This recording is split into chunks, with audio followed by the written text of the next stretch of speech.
자, 오늘 읽으신 48장 36절에서 47절. 오늘로서 이제 모압의 심판이 끝이 납니다. 내일은 이제 암몬 심판이 또 계속되고요. 36절에 보시면 나의 마음이 모압을 위하여 피리같이 소리를 내며 나의 마음이 길 헤레스 사람들을 위하여 피리같이 소리를 낸다. 이유는 그가 모은 재물이 없어졌기 때문이다. 제가 항상 말씀드리죠. 성경에서 나나 너나 그들 이런 게 나오면 누군지를 잘 살펴봐야 된다고요. 그래서 이 나는 누굴까요? 이 나의 마음은 하나님의 마음이 아니고요. 예레미야의 마음입니다. 예레미야가 이제 모압의 재물이 없어지는 그 부가 그 풍성했던 것이 사라지는 것을 보면서 모압을 위하여 피리같이 소리를 낸대요. 자, 피리에 소리를 낸다는 것이 이게 즐거운 소리일까요? 슬픈 소리일까요? 슬픈 소리입니다. 슬픈 소리. 영어 성경을 보면 느낄 수가 있는데요. 우리는 한글로 해놓으니까 이게 피리를 불어서 즐거운 소리를 내는 건지 이 느낌이 잘 안 오죠. 안 오는데 이 예레미야가 이렇게 모압을 바라보며 슬픈 소리를 내는 것이 어떤 의미를 가질까? 자, 이게 설명해 보겠습니다. 예레미야가 그 하나님 앞에 부름을 받을 때 여러 나라의 선지자로 부름을 받았다 그랬죠. 예언을 쫙 선포합니다. 그러면 그 예언을 선포하는 그 선포 내용이 오늘 나온 내용처럼 이 심판을 선포할 때 그 사람들이 예레미야를 볼 거 아니에요. 얼굴을 딱 봅니다.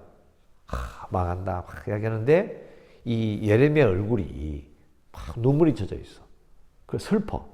그러면은 하나님이나 아니면 예언자가 선지자가 이 심판을 선포하는 걸 즐거워한단 말이에요. 슬퍼한다는 거예요. 슬퍼하는 거잖아요. 그러니까 안 된 거잖아요. 불쌍히 여기는 마음이 있다는 걸 느껴요. 그러면 이렇게 생각하는 거죠. 예레미야가 저렇게 울면서 저렇게 막 울면서 저 심판을 선포하는 거 보니까 하나님도 심판을 선포하는 걸 즐거워하는 건 아니시구나. 이게 느끼겠죠. 그런데 만일 반대로 예레미야가 심판을 선포해요. 얼굴 딱 보니까 얼굴 막 즐거워. 막. 재미있어 죽겠어. 그럼 어떻게 생각할까요? 정반대로 생각하는 거예요. 그러니까 예레미야가 이 하나님의 심판을 모압에게 선포할 때, 모압에 대해서 심판을 선포할 때에 막 슬피 울어요. 또 자기가 그걸 소식을 들을 때에 슬퍼할 것을 이야기하면 그럼 하나님도 어떻게 하신다는 거예요? 불쌍히 여긴다는 거죠. 그래서 47절을 보세요.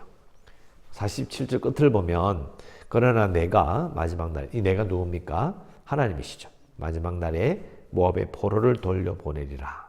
여호와의 말씀이니라. 모압의 심판이 여기까지니라. 여기까지. 더 이상 모압을 멸절시킨다든지 그런 게 아니라는 거예요. 그래서 이 예레미야의 마음이 바로 모압을 바라보는 하나님의 마음이다라는 것을 우리가 꼭 기억해야 하고요. 자, 그리고 37절 수치의 상징, 대머리가 되었다. 대머리가 된다는 말은 우리나라 말에 이런 말이 있죠. 요즘 쓰는 말에 남자가 이렇게 결혼할 때 남자를 고를 때 이야기하죠. 키가 작은 것도 용서가 되고 돈이 없는 것도 용서가 되는데 대머리는 용서 안 된다. 이런 말 들어보신 적 있습니까? 재밌는 말로 하는 농담인데요. 우리나라하고는 이 문화가 다릅니다. 그래서 대머리에 대해서 특별하게 그런 게 없는데 이 고대 근동에는요, 대머리가 된다는 것은 수치의 상징, 수치를 당한다는 거예요. 왜냐하면 그 사람들이 머리가 풍성해요. 그리고 뭐가 있죠? 수염이 있잖아요. 엄청 길어요. 구렛나루를 길어서 이렇게 풍성하게 있는 이걸 일반적인 패션이에요, 패션. 그런데 남자가 머리가 확 밀어버리고 수염이 다 잘려버렸어. 그러면 아주 특별한 고난과 부끄러움, 수치가 있을 때 그렇게 하는 거예요. 그러니까 모든 사람이 대머리가 되고 모든 사람이 수염을 밀었다. 좋은 일이 아닌 거죠. 엄청 수치스러운 거예요. 그리고 손에 칼자국이 있고 허리에 굵은 배가 둘렀다. 지금 어려움을 겪고 있다는 걸 알 수가 있죠. 그리고 모압의 모든 지붕과 거리 각처에서 슬피 우는 소리가 들린다. 자, 지붕에서 슬피 우는 소리가 들린단 말은 영화 같은 데 보면 요르단이나 이런 지역의 고대 근동에 지금 중동 지방의 집을 이렇게 영화로 찍은 걸 보면요.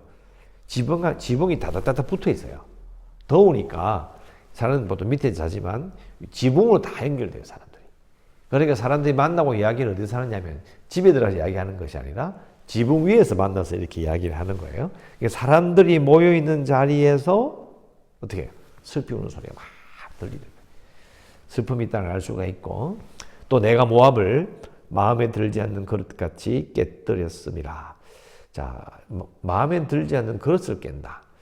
자, 이게 그 권사님도 이제 아시겠지만 다른 분도 마찬가지지만 일하다 보면 그릇이 잘 깨지기 쉬워요, 잘 안 깨져요. 자칫하면 깨잖아요. 요즘은 뭐 안 깨지는 그릇도 있긴 하지만은 조금만 놓치면 툭 부딪히면 이가 탁 나가요. 그래서 그릇같이 깬단 말은요, 쉽게 깨버린다. 너무너무 쉽게 당한다는 거죠. 또 마음에 들지 않는 것은 어떻게 하죠? 쉽게 다루잖아요. 이게 모양이 왜 이래? 이 색깔이 왜 이래? 하다 보면 가장 먼저 깨지는 게 뭐예요? 안 아끼는 그릇이 먼저 깨지는 거죠. 그렇게 할 것이다. 39절 어찌하여 모압이 파괴되었으며 어찌하여 그들이 애곡하는가. 모압이 부끄러워서 등을 돌렸다. 모압의 모습을 보면서 부끄러운 거예요. 그런즉 모압이 그 사방 모든 사람의 조롱거리와 공포의 대상이 되리로다. 이는 여호와의 말씀이니라. 보라 그가 독수리같이 날아서 모압 위에 그의 날개를 펴리라. 독수리 보신 적 있습니까 혹시? 독수리 보신 적 직접? 뭐 직접 봐봤자 그 새입니다. 새고 별거 아니에요. 근데 물론 제가 아는 청년 중에도 두 발 달린 짐승을 무서워하는 청년이 있습니다. 닭만 봐도 무서워해요. 비둘기 보면 기겁을 합니다. 그럼 독수리면 더 무섭죠. 그런데 저는 공포증이 전혀 없어서 뭐 독수리가 있든 뭐 새가 지나가든 뭐 신경 안 씁니다. 그런데 우리 입장에서는 그래 뭐 독수리가 뭐 어땠어? 독수리가 날개같이 와서 뭐 어떻게 한? 그게 아니고요. 그건 우리 입장이고, 이 비유는 독수리에게 사냥을 당하는 들쥐나 작은 토끼 이런 짐승의 입장에서 이걸 생각해 보라고요. 어떨까요? 이게 독수리 위에서 딱 보고 이렇게 내리꽂히는데요. 오는 소리를 못 들어요. 정말 무섭게 갑자기 확 쳐가는 거죠. 그러니까 하나님께서 모압을 심판하실 때에 사냥당하는 들짐승이 아무것도 모르다 갑자기 잡혀가 죽게 되는 그런 느낌으로 모압이 심판을 당한다는 느낌이에요. 이거 되게 무서운 말이 되는 거죠. 그리고 성읍들이 점령을 당하고 요새가 함락되는 날에는 모압 용사의 마음이 상고를 당하는 여인, 상고를 당하는 애를 출산하는 고통을 겪게 될 것이다. 42절 모압이 여호와를 거슬러 자만하였으므로 멸망하고 다시 나라를 이루지는 못하리라. 거슬러 자만하였다. 자, 이유는 남유다를 비방하면서 남유다를 비방하면 동시에 하나님도 비방했던 부분을 말한다라고 이해하시면 쉽습니다. 43절 여호와의 말씀이니라 모압 중이라 두려움과 함정과 올무가 내게 닥칠 것이다. 자, 이것은 이제 3종 세트로 볼 수 있어요. 두려움 때문에 두려워서 도망갔는데 함정에 빠지고 함정에 빠졌더니 아예 못 빠져나오게 올무에 묶여버리는 거죠. 44절에 두려움에서 도망하는 자는 함정에 떨어지고 함정에서 나오는 자는 올무에 걸릴 것이다. 이는 내가 모압이 벌받을 해가 뭐냐면 한 해 두 해입니다. 그럴 때가 임하게 할 것임이라. 여호와의 말씀이니라. 이걸 이제 비유하는 거죠. 설명해 줍니다. 45절 도망하는 자들이 왜 도망합니까? 두려우니까. 도망했더니 헤스본 그늘 아래 온 거예요. 근데 거기가 함정이어서 헤스본에서 불이 나오는 거예요. 도망간 곳에 불이 붙었어. 그래가지고 놀래가지고 헤스본에서 나왔는데 시온 가운데, 불길이 시온 가운데 올무에 걸려버리니까 옴짝달싹 못하게 된다. 그래서 불이 나가서 불 때문에 망하게 된다. 그런데 45절에 보면요, 모압의 살적이란 말이 있죠. 자, 살적이 뭘까요? 이제 말 쓰는 말, 그냥 쓰지는 않는데 한 번씩 글에 나오는데 잘 몰라요. 자, 저를 보세요. 자, 귀가 있죠, 귀. 귀가 있고 눈 사이에 보면 이게 움푹 들어간 데 있죠. 이게 푹 들어가면 만지면 이게 맥박이 느껴지는 부분이 있죠. 요게 관자놀이에요. 근데 관자놀이와 요 귀 사이에 요 머리 털 쭉 나오는 거 요거. 요게 살적이에요. 그 사람들은 머리 살적을 이걸 우리는 잘라버리고 하고 이제 수염을 깎으면 이게 잘리게 되는데 그냥 기르게 되면 이게 길어지거든요. 그러니까 턱수염과 구레나룻이 귀 옆으로 해가 쭉 올라가게 되면 그 부분을 살적이라고 해요. 그리고 떠드는 자들, 즉 허풍쟁이의 정수리가 어디입니까? 이 꼭대기. 아이들 태어나면 여기 뼈가 없는 말랑말랑한 부분이 있죠. 우리는 보통 숨구멍이라고 하는데 숨구멍이 아니고 숫구멍이에요. 숫구멍. 그게 정수리인데요. 이게 어떤 느낌이냐면 불이 나가지고 이 살적에 있는 머리털이 확 타버리는 거예요. 또 머리 위에 있는 여기 숫구멍이 있는 정수리는 여기에 불에 확 타버려요. 어떻게 된다는 얘기예요? 불에 거슬리는 모습을 상상할 수 있습니다. 저도 이제 몇 번 이렇게 불난 걸 신고해 본 적이 있는데, 119에 신고해서 불났다고 신고해 본 적이 있는데요. 그래서 불난 걸 이렇게 보면요. 그 뛰쳐나오는 사람들이 보면 이 몰골이 말이 아닙니다. 왜냐하면 불 때문에요. 정말 이 머리털이 다 거슬러서 나옵니다. 다 타버리는 거예요. 그 모습을 우리가 상상해 보면 됩니다. 모압의 사람들이 그렇게 될 것이다. 46절 모압이여 네게 화가 있도다. 금오스의 백성이. 자, 왜 금오스의 백성일까요? 이들이 신이 금오스예요.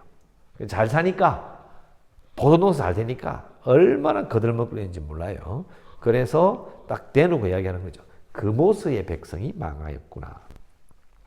내 아들들은 사로잡혀갔고 내 딸들은 포로가 되었다. 그러나 내가 마지막 날에 모압의 포로를 돌려보내리라. 여호와의 말씀이니라. 모압의 심판이 여기까지다. 자, 모압의 심판 받구나. 이게 아니고요. 자, 크게 한번 봅시다. 남유다도 심판 받죠. 근데 시간 지나니까 이 예레미야의 말처럼 여러 나라의 선지자로서 주위에 있는 나라도 심판해요. 근데 왜 심판하죠?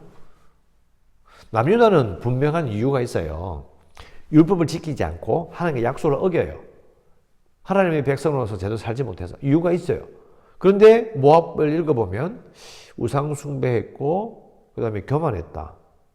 그래 나쁜 짓이긴 하지. 근데 왜 심판하죠 하나님이? 하나님이 이스라엘 다 통치하시니까. 자, 그것도 틀린 건 아닌데 조금 부족해요. 왜 심판하실까를 물어보면, 자, 남유다도 심판받고 주위의 여러 나라, 열방도 심판을 받아요. 그리고 심판받는 이유도 사실 비슷해요. 뭐죠?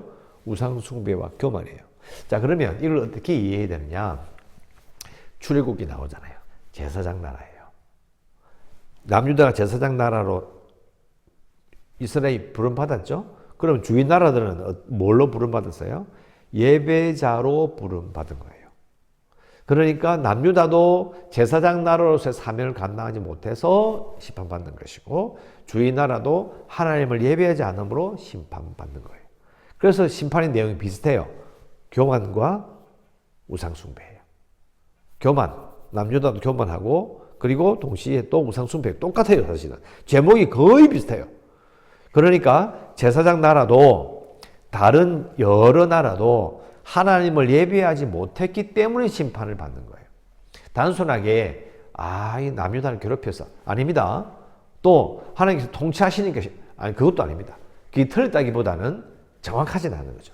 정확한 이유는 바로 제사장 나라로서 또 다른 여러 나라도 하나님을 제대로 예배하지 못했기 때문에 심판받는 것입니다. 이제 이게 남유다와 그리고 예레미야에 나오는 열방의 심판에 대한 부분들을 이해할 수 있는 겁니다. 그래서 우리가 우리 예배 때마다 부르게 되는 거 있죠. 제가 읽어드리잖아요. 영과 진리로 예배할 때가 오나니. 자, 그러니까 잘 생각해 보세요. 영과 진리란 말이 뭐냐면 결국은 뭐예요? 하나님을 예배하는 게 중요하다는 거잖아요. 참된 예배는 하나님을 영과 진리로 예배하는 것이다. 그럼 구약시대는 어때요? 신명기가 있잖아요. 하나님 예배하는 법, 출애굽기 예배법, 레위기 예배법 다 있잖아요. 결국 뭐냐면 하나님을 바른 지식으로 예배하는 게 제일 중요한 거예요. 지금도 똑같다는 거죠. 영과 진리로 성령으로 말미암아 그리고 하나님에 대한 바른 지식으로 하나님을 예배해야 한다. 그렇게 하지 않으면 심판받는다. 그래서 마지막 날에 예수님이 오시면 왜 이 세상이 심판을 받느냐? 사실은 예레미야 때와 똑같은 거예요. 하나님을 예배하는 자, 예배하는 나라, 예배하는 세상으로 가야 됩니다. 가지 않으면 결국 심판받게 되는 거죠. 자, 기도 제목을 쓰면 되겠습니다. 하나님을 영과 진리로 예배하는 예배자가 되겠습니다 라고 기도해야 합니다. 하나님을 영과 진리로 예배하는 예배자가 되겠습니다 라고 기도하시고, 우리들의 교회가 구원의 방주가 될 수 있도록, 그리고 재개발과 코로나19 극복을 위해서, 연약한 성도들과 그리고 선교지를 위해서, 이 나라를 위해서 기도해 주시고, 오늘도 은혜 가운데 살아가시기를 주의 이름으로 축원합니다. 기도하겠습니다.